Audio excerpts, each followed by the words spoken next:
To do your end papers on the end of your book, these would be the decorative folios that you had cut and you just kind of set aside. They're 8.5 by 11 inches. You had cut them previously. What you're going to do is take a scrap piece of paper and insert it into the inside of your end paper. You're going to paint glue with the paintbrush from the center out to the edges, and you want to completely cover one side only of this end paper. Once you get the glue all the way out to the edges, completely covering it, you notice how I don't have any big globs of glue. It's all a nice even coat. You're going to remove that scrap paper. You're going to position your end paper so that the gluey side is closest to the inside of your cover, and the folded edge is going to line up with the folded edge where you had sewn the inside of your book.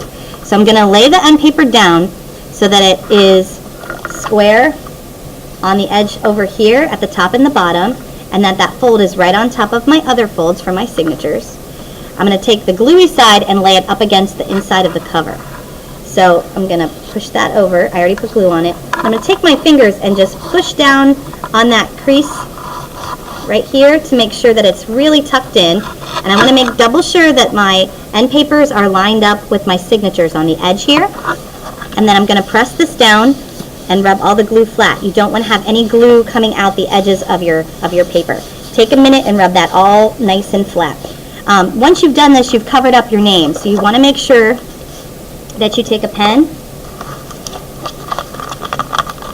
and that you write your name either on the inside of the flyleaf or on the first page of your book.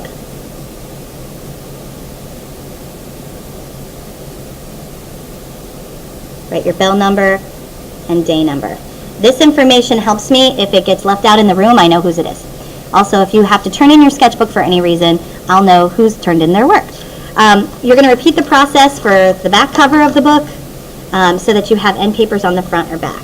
So when you look at your book, you should be able to see that the folded edge of your end paper lines up right with the folded edge of your first signature, and that on the front of the cover of your book, the paste down is nice and flat. You don't have any edges or corners lifting up. It's nice and secure, and there's no wrinkles in this paper. In order to keep the wrinkles out, you need to make sure that you smooth it out with your hands as soon as you stick that down.